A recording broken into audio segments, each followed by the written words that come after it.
आप सभी का स्वागत करता हूं मेरे YouTube चैनल एग्जाम पंडित पे।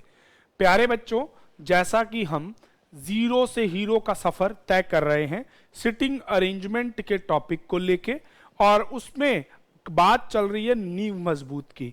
नींव मजबूत तब होगी जब आपको बेसिक ग्राउंड स्ट्रांग मिलेगा। बेसिक ग्राउंड स्ट्रांग कैसे बनेगा? जब बेसिक कंसेप्ट आपके क्लियर होंगे। अब बेसिक कंसेप्ट कैसे क्लियर होंगे, ग्राउंड कैसे क्लियर बनेगा, बातें आती हैं ये। तो इन सभी बातों को ध्यान से देखिएगा। आपने क्लास 1 देखा, क्लास 2 देखा, क्लास 3, आज है क्लास 4। हमने पहली क्लास में बेसिक लीनियर वाले क्वेश्चन किए, सेकंड क्लास में हमने सर्कल इनसाइड फेस किए। आज की क्लास में हम बात करेंगे, थर्ड क्लास में सर्कल इन एंड आउट किए थे, और आज की क्लास में हम स्क्वायर से रिलेटेड क्वेश्चन को करेंगे।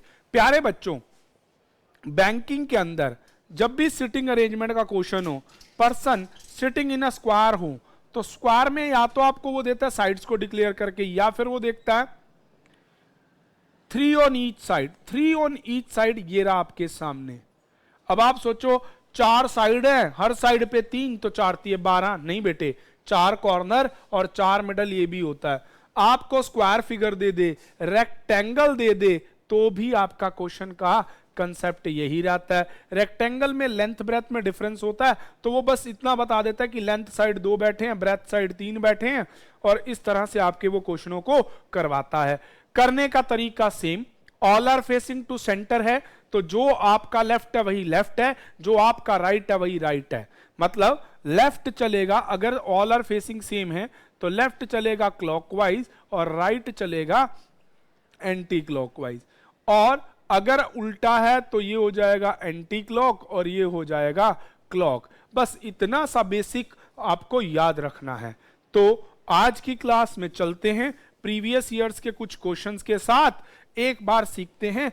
ऐसे क्वेश्चन आपको प्री एग्जाम्स में मैक्सिमम टाइम मिल जाते हैं, तो टेक्निकल टीम से कहूंगा बिना देरी किए आज का पहला क्वेश्चन आप सभी के सामने डिस्प्ले में रखें। तो जैसा आपका क्वेश्चन है, 8 person PQRSTUV sitting around a square table, 4 on the middle and 4 on the each side of that corner, all are facing to center। तो प्यारे बच्चों, सारे देख रहे हैं सेंटर पे, और एग्जामिनर ने खुद ही डिक्लेयर कर दिया कि टोटल 8 हैं, 4 कॉर्नर पे बैठे हैं और 4 मिडल में। तो बस वही कंसेप्ट। अब अगली लाइन बोलते हैं, all of them facing to centre, S is sit on one corner. S एक कॉर्नर पे बैठा है। अगली लिखता है R doesn't face to V. अब देखो, R doesn't face to W, मतलब ये है कि आर और डब्ल्यू डायगोनलाइज नहीं है, ये होता है फेसिंग टू ईच अदर, या तो डायगोनल या मिडल्स। नेक्स्ट लाइन आपको देता है, the person who is sitting in front of R neighbour of V. जो आर के सामने बैठा है वो वी का नेबर है। नेक्स्ट लाइन आपको देता है, only one person between Q and you. Q और यू के बीच में एक पर्सनालिटी। काम वही कि आप इंफॉर्मेशन को पहले लिखेंगे और फिर बनाएंगे। None of sit them in the middle of side. Q और यू में से कोई भी मिडल ऑफ साइड नहीं बैठा, मतलब ये दोनों कोने पे बैठे हैं। अगली लाइन देता है, P is second to the left of T. P is second left of T. Who is neighbor of Q? T is neighbor of Q. Next line आपको देता है, 2 person sit between U and W, W and S. S and R neighbor to each other, and W and V are not neighbor. ये आ गई आपकी information. अब बच्चों, technical team से कहूंगा क्वेश्चन को हटा दिया जाए। ये बन गई सारी इंफॉर्मेशन, पर्सनालिटी की बात हो गई। अब करते हैं कंसेप्ट को लेके। आपको ये कहा है क्यू और टी किसी भी कोने पे बैठते हैं, और क्यू टी का पड़ोसी है ना। एक कोने पे ले लो क्यू, एक पे ले लो यू, क्योंकि ये दोनों के बीच में एक पर्सन है और दोनों कोई भी मिडल पे नहीं है, दैट मीन्स दोनों कोने वाले पर्सन है। अब Q का पड़ोसी T है, यहां पे 2 पॉसिबिलिटी आपकी क्रिएट होती हैं। एक होती है, मान लो T यहां है, 1 और 2 सेकंड लेफ्ट में बनता है P। एक आपकी बनेगी, मैं अंदर ही ड्रॉ कर देता हूं, Q और U, यहां T इधर ले लीजिए, 1 और 2 सेकंड लेफ्ट पे P बन जाएगा। नेक्स्ट लाइन कहता है, इनसे रिलेटेड देखिए, S कॉर्नर पे बैठता है और S कहां बैठता है, कॉर्नर पे। कॉर्नर बच गया या तो ये या ये, बाहर वाले दो कॉर्नर बच, और R के सामने जो बैठता है वो V का पड़ोसी है। S और R नेबर्स हैं, ठीक है जी। अब देखो बेटे, अगर S इस कोने पे बैठे या इस कोने पे बैठे, फॉर एग्जाम्पल S बैठ गया इस कोने पे, अभी अंदर वाली पॉसिबिलिटी छेड़ते ही नहीं। S बैठ गया इस कोने पे और S का पड़ोसी है R, पर R के सामने वाला V का पड़ोसी हो सकता है, पर यहां R के सामने वाला Q और U का पड़ोसी हो जाएगा, V का पड़ोसी नहीं होगा। तो इसका मतलब यहां बैठेगा R, R के सामने P और इसका पड़ोसी कौन हो जाएगा, ये। अब आपको कहता है कि W जो है वो V का पड़ोसी नहीं, बचा था ना W, तो ये पहली पॉसिबिलिटी क्या हो गई, रॉन्ग। तो अब हमारे पास कंफर्मेशन में खेल चलेगा, क्यों, क्योंकि अब हमें पता चल गया कि ये रॉन्ग है। तो चलिए दोबारा से बनाते हैं। देखो बच्चों, टोटल है 8, 4 कॉर्नर 4 मिडल। अच्छा, बहुत सारे बच्चों के दिमाग में होगा, सर आपने Q और U को ऐसे क्यों नहीं लिया। अगर हम ऐसे ले लेंगे तो भी आपका बन सकता है, पर उसको बनाने में दिक्कत बनेगी, अभी दिखाऊंगा। ये पहले Q और U लिया, T इसका पड़ोसी हमने यहां लिया था, अब लेते हैं हम T को यहां, 1 और 2 लेफ्ट पे आ गया P। S एक कॉर्नर पे है और S किसका पड़ोसी है, R का, तो यहां तो हो नहीं सकता, दोनों पड़ोस भर गए, S R, बच गया आपका V। अब देखो W और S में दो पर्सनैलिटी, होगी बात, S और R, अब अपना अपना रिजल्ट देखना, S और R नेबर, W और V पड़ोसी नहीं हुए, Q और U में एक पर्सनैलिटी, R के सामने वाला V का पड़ोसी, बन गया ना। तो प्यारे बच्चों, इस तरह से क्वेश्चन बनेगा। मैं डायरेक्ट भी बना सकता था, परंतु आपको यही डिफरेंस दिखाना था कि जब आप सारी इंफॉर्मेशन को कलेक्टिव करके बनाएंगे। लास्ट वाली में मैंने इस इंफॉर्मेशन को लिया ही नहीं था कि W और S के बीच में 2 लोग होने चाहिए, तो मैं S को यहां लेके सीधे W यहां बिठाता, परंतु वही बात कि जब तक सारी इंफॉर्मेशन इकट्ठे करके एक पर्टिकुलर पर्सन के रिगार्ड में नहीं चलेंगे तो बना बना के मिटोते रह जाएंगे और पेपर का टाइमर भाग जाएगा, रिजल्ट नहीं आएगा। तो नींव मजबूत करने का आज का पहला और आखिरी टिप यही है कि आपको सारी इंफॉर्मेशन को पढ़ना है, लिखना है और उसके बिहाफ पे क्वेश्चन को बनाना है। अब टेक्निकल टीम को कहूंगा क्वेश्चन लगाएं ताकि हम आंसर्स दे पाएं। Who is third left of P? P के थर्ड लेफ्ट में कौन बैठा है, 1 2 3 U बैठा है, आंसर B हो जाएगा। Next question, how many persons are between R and Q when counted from R, from left of R? R के लेफ्ट से काउंट करो तो Q और R और Q के बीच में 1 and 2 पर्सनैलिटीज बैठी हैं, तो इसका आंसर ऑप्शन A हो जाएगा। नेक्स्ट क्वेश्चन है, which of the following is the different in group? Group में अलग कौन है, S Q V W and U, तो भाई S Q आमने सामने है, ठीक है जी, V कॉर्नर पे है, W और U, तो U भी कॉर्नर पे है, W मिडल में बैठा है, तो ये different in the group, answer D हो जाएगा। बाकी कोने वाले हैं। Who sit in front of T? T के सामने R बैठा है, option number A। Which of the following person sit between P and R? P और R के बीच में S बैठा है, ऑप्शन C। तो इस तरह से 5 क्वेश्चनों के आंसर आपके सामने हैं। टेक्निकल टीम से कहूंगा अगला क्वेश्चन आपके डिस्प्ले में डालें। 8 person sitting around a table, 4 on the side, 4 on the rest, 1। अच्छा, बहुत बढ़िया, मजा आ गया क्वेश्चन देख के।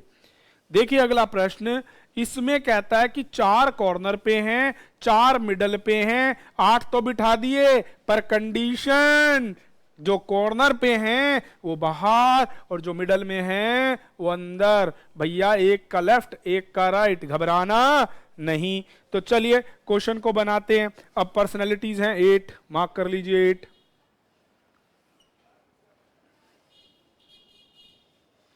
फर्स्ट लाइन पढ़ते हैं। अब यह देखा, one who is sitting on the corners facing inwards. जो कॉर्नर पे हैं वो अंदर देखेंगे, सॉरी फेसिंग इनवर्ड्स है कॉर्नर्स वाले, और जो मिडल में हैं वो बाहर देखते हैं। चलिए तो अब आता है आपको while those who sitting in the middle facing outside, तो ये 4 बाहर 4 अंदर, कंफर्म। अगली बात, B and H are opposite to each other। B और H आमने सामने हैं और वो कहीं भी हो, कभी कंफर्म नहीं। अगली लाइन बोलता है आपको G is immediate neighbor of neither B और H। G जो है वो B और H का पड़ोसी नहीं है, कोई बात नहीं। C is second to the right of A, only one person between C and D। उसके बाद कहता है 2 person sit between C and D। उसके बाद कहता है A and G are not neighbors। Next line कहता है no person sit between B and F, मतलब B और F पड़ोसी हैं। अगली लाइन में बोलता है E doesn't sit middle on the table. E किसी भी टेबल के मिडल साइड नहीं है, तो E को मिडल कैंसल है। चलिए आगे इंफॉर्मेशन। चलिए टेक्निकल टीम से कहूंगा क्वेश्चन को डिस्प्ले से हटाएं। अब आप देखिए B और H आमने सामने होने चाहिए, तो वो किसी भी तरफ हो सकते हैं। आमने सामने ये भी हो सकता है, आमने सामने ये भी हो सकता है, किसी भी प्रकार से हो सकता है। सबसे पहले हमें A से स्टार्ट करना चाहिए या C से स्टार्ट करना चाहिए। क्यों करना चाहिए? क्योंकि C के रिगार्डेड आपके पास 3 इंफॉर्मेशन है। अब वो कहता है C is second to the right of A। मान लीजिए मैंने यहां A बिठाया, पहला व्यक्ति 1 and 2, सेकंड राइट में कौन हो गया? C। C और D में एक सीट है, यहां आ गया D। C और E में 2 सीटें हैं, पर E कहीं पे भी कॉर्नर पे नहीं मिडल ऑफ दैट साइड नहीं बैठता। तो अब यहां 2 छोड़ दो तो E यहां भी हो सकता है, E यहां भी हो सकता है। एक पॉसिबिलिटी अभी ये क्रिएट कर लेते हैं कि E यहां बैठेगा। तो इस बंदे से रिलेटेड तीनों इंफॉर्मेशन आ गई। अब आपको कहता है B और H आमने सामने बैठते हैं। अच्छा जी, B और H आमने सामने बैठते हैं और B A का पड़ोसी, G A का पड़ोसी नहीं है। B और H आमने सामने के लिए तो अब देखो इसका आमना सामना भर गया, इसके आमने सामने भर गया, तो यही एक आमने सामने बन गया। एक हो गया B और दूसरा हो गया H, और B का पड़ोसी F है इसलिए इसको यहां बिठाया। A आपका G का पड़ोसी नहीं है, तो अब देखो G के लिए वही आ गई ना, तो आप इसमें 2 पर्सनैलिटी छोड़ के E को यहां ले लीजिए। यहां हो जाएंगे B और H आमने सामने, B का पड़ोसी हो जाएगा F, व्यक्ति बचेगा G। तो इस प्रकार से आपके क्वेश्चन का आंसर सेकंडों में आ गया। चलिए टेक्निकल टीम से कहूंगा कि फटाफट से क्वेश्चनों को डिस्प्ले में लाएं, क्वेश्चंस को डिस्प्ले में लाएं। चलिए अब कहता है who is sitting second to the left of E। ध्यान रखना फेस इन और आउट है, E अंदर है, तो सेकंड लेफ्ट H होगा, आंसर C। नेक्स्ट क्वेश्चन कहता है how many person between D and H। H और D के बीच में 2 पर्सनैलिटी हैं, आंसर होगा 2। Which of the following, count from the left of D। D के लेफ्ट में 2 ही आएगा। चलिए which of the following is different in this group. Group में एक डिफरेंट है, वो ढूंढना है। B H दोनों आमने सामने के हैं, D और G, D हो जाएगा क्योंकि D सेंटर में बैठा है, बाकी सारे कॉर्नर पे बैठे हैं। G के इन फ्रंट में कौन है? E, आंसर इसका E आ जाएगा, ऑप्शन A। नेक्स्ट कहता है which of the following person between A and C। ए और सी के बीच में कौन बैठा है, एच बैठा है, ऑप्शन डी आ जाएगा। तो इस तरह से आपके सारे आंसर बच्चों आपके सामने आ जाएंगे। इस तरह से क्वेश्चन बनते हैं। देखो अगर सारे इनसाइड से तो हमने अपना लेफ्ट राइट लेके बनाया, कुछ इन कुछ आउट तो उसके अकॉर्डिंग बनाया। टेक्निकल टीम से कहूंगा अगला क्वेश्चन, इसमें कुछ क्वेश्चन अच्छे लेवल से आते हैं, थोड़ा सा लेवल बढ़ा के चलते हैं, तो अगला क्वेश्चन थोड़ा लेवल बढ़ के आएगा, बिना घबराए क्वेश्चन को बनाएंगे। चलिए आपके सामने क्वेश्चन आ गया, टेक्निकल टीम को कहूंगा थोड़ा कम जूम कर दीजिए। 8 persons A to P to W sitting around a table such that 4 on the middle, 4 on the side, rest on the corner of, थोड़ा सा क्वेश्चन कम जूम कर दीजिए। उसके बाद कहता है 1 at the corner inwards and while middles are facing outside। Corner वाले inwards देखते हैं और मिडल वाले आउटवर्ड देखते हैं। ये हो गया, ठीक है जी। Only one person sit between V and P, U and P are opposite to each other and facing to each other. तो भाई यू और वी एक दूसरे के अपोजिट भी बैठे हैं और एक दूसरे को देख रहे हैं, तो मतलब ये कॉर्नर जो अंदर की तरफ है ये वही होगा, क्योंकि उसने लिखा है facing to each other. S is doesn't adjacent to Q, S Q का पड़ोसी नहीं है। T is doesn't between P and U, P और यू के बीच में टी नहीं है, यहां मिडल नहीं है तो कहीं भी बीच में नहीं होगा। Q is third to the left of P, P के थर्ड लेफ्ट साइड क्यू होना चाहिए। उसके बाद बोलता है V doesn't sit in the left of Q, V is not in the left of Q. अगली लाइन बोलता है W and S immediate left to each other, W left है एस के और एस लेफ्ट है डब्ल्यू के, वाइसा verse है, मतलब एक अंदर देख रहा है और एक बाहर। इस तरह से आपकी क्वेश्चन की इंफॉर्मेशन आ गई। अब देखिएगा, चलिए अब आपको ये थी जो लाइन कि u और v एक दूसरे के आमने सामने हैं और दोनों एक दूसरे को देखते हैं, वो एक दूसरे को तभी देख सकते हैं when they are diagonally to each other. तो एक जगह u ले लीजिए और एक जगह v, v और p के बीच में एक सीट है और p के थर्ड लेफ्ट में q है, 1 2 3। q के लेफ्ट में v नहीं हो सकता, तो इसका मतलब इधर वाली नहीं। अब आपको किस वाली इंफॉर्मेशन को लेना होगा, p के थर्ड लेफ्ट में लेना है।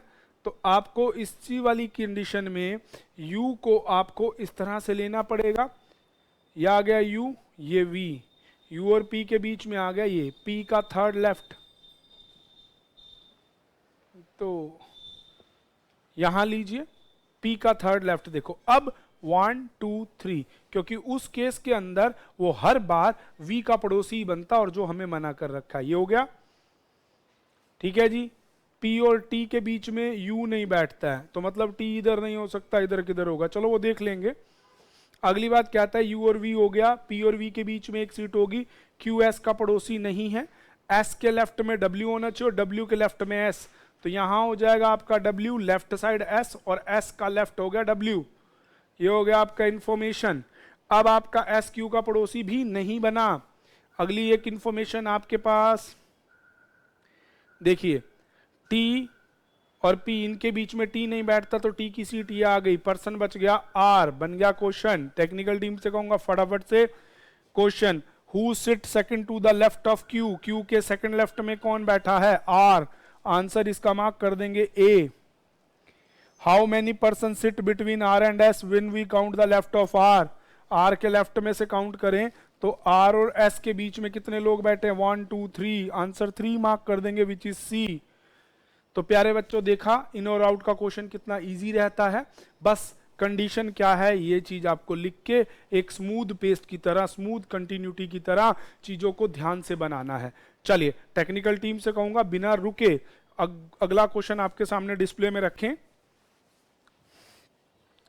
वाह बढ़िया क्वेश्चन आ गया आपके सामने कि कपल दे दिए हैं, उन कपल्स को लेके भी आपको बनाना है। बहुत से बच्चों के मन में आता होगा सर इजी से शुरू करते हुए आप हार्ड पे आते हैं।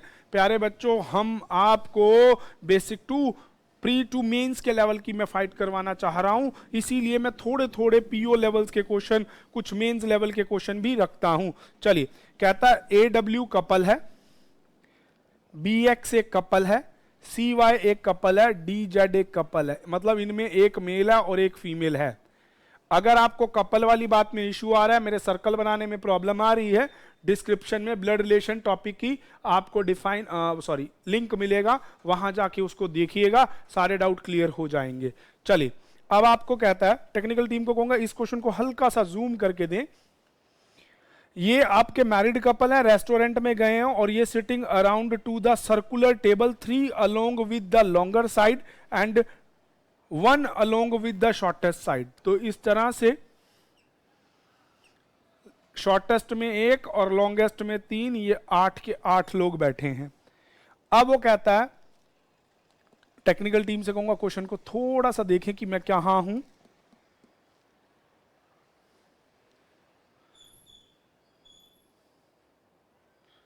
चलिए, तो अब आपको कहता है इसमें all of them male ABCD, तो ABCD आपके मेल है और बाकी सारी अब क्या हो जाएंगी, female.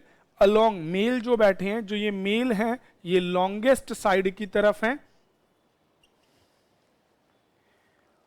None of the male sitting together, कोई भी मेल इकट्ठा नहीं बैठ सकता है, चिपक के, मतलब एक दूसरे के बीच में अल्टरनेट लोग होंगे। उसके बाद आपको देता है X is sitting right of C, X is in the right of C, W and Z on the longer side.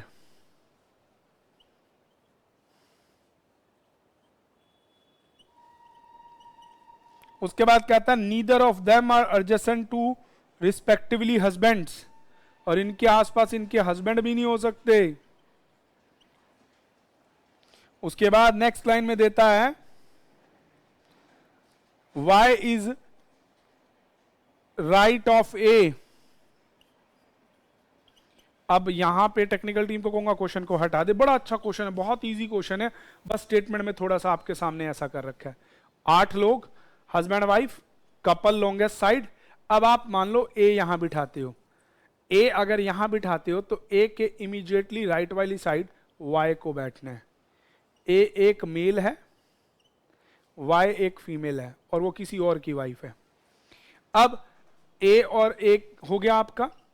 अब आपकी लॉन्गेस्ट साइड पे W और Z को बैठना है, जो कि फीमेल्स हैं और किसी किसी की पत्नी है, और अपने पति के बराबर में नहीं बैठ सकती। अगर A यहां बैठा है तो A की पत्नी कौन है बच्चों, W, तो मतलब W नहीं, यहां पे Z बैठेगी, और दूसरी तरफ ये आपका W बैठेगी, क्योंकि हमारी कंडीशन यही थी कि चारों मेल लॉन्गेस्ट साइड पे होने चाहिए पर चिपक के नहीं होने चाहिए। तो ये भी आपकी फीमेल हो जाएगी। 3 फीमेल आपने बिठा दी, W, Y और Z। चौथी फीमेल बची X, और वो C के राइट में होनी चाहिए। तो अब वो आपका लॉन्गेस्ट साइड पे तो बैठ नहीं सकती और C के राइट में होनी चाहिए, तो कहीं ना कहीं C यहां बैठेगा और C का राइट हैंड साइड X, जो कि एक फीमेल बनेगी, क्योंकि अपने पतियों के बराबर भी नहीं बैठ सकती ना। अब देखो, पति के बराबर नहीं बैठ सकती तो X का पति B है, वो यहां नहीं बैठ सकता, तो B have to sit here, ठीक है जी, जो कि एक मेल मेंबर है। C एक मेल मेंबर है और उसकी पत्नी Y है, वो उधर ही बैठी है। तो आपका पर्सनैलिटी यहाँ पे देखो, C बैठ गया, B बैठ गया, A बैठ गया, बच गया D, D की पत्नी X नहीं है। तो प्यारे बच्चों, ये क्वेश्चन बन गया 4 मेल 4 फीमेल। यहाँ पे जो भी इंफॉर्मेशन दी जाती है वेस्टेज नहीं होती है। देखो, क्वेश्चन को कहूंगा टेक्निकल टीम को सामने रखें, और अब मेरी बात को बड़े ध्यान से सुनना। देखो, उसने क्वेश्चन में ही सारी बात रखी कि पति पत्नी है, अब कपल सर्कल में गए, लॉन्गेस्ट साइड पे बैठने का दिया। उसके बाद जो ये कहा था ना कि मेल हैं जो लॉन्गेस्ट साइड पे इकट्ठे नहीं बैठ सकते, तो इनडायरेक्ट वे में उनके बीच में एक एक फीमेल सीट करना चाहा उसने। ये चीजें आपको क्वेश्चन को पढ़ते पढ़ते ही समझना होता है प्यारे बच्चों, इसमें कभी मुश्किल नहीं हो गया। पहला क्वेश्चन है आपके सामने, who is sitting immediately right of Y. तो आप देख लीजिए, वाई के इमीडिएटली राइट साइड बी बैठा है, ठीक है जी। अगला कहता है sitting two, who is sitting two place to the right of A, A के सेकंड राइट साइड भी बी बैठा है। अगला question, A and D interchange their place and C and W interchange their place. A ने किसके साथ interchange करना है, डी के साथ, यहां ए यहां D, and C and W also interchange their seats. अब उसके बाद कहता है then who is the left of C, तो सी के लेफ्ट में कौन होगा, ये भी एक बी ही होगा। अच्छा, अगला क्वेश्चन है next, according to the pairs of sitting diagonally each other, diagonal में ए और सी हैं, बी और डी हैं, तो आंसर इसका 1 और 2 बोथ हो जाएगा प्यारे बच्चों। इस तरह से आपके ये क्वेश्चन बनते हैं। देखा, थोड़ा इजी है, पढ़ने में आपको लगेगा, बट एक भी इंफॉर्मेशन यूजलेस नहीं है। आज की क्लास में प्यारे बच्चों इतना ही, मिलेंगे नेक्स्ट कंसेप्ट में नए बेसिक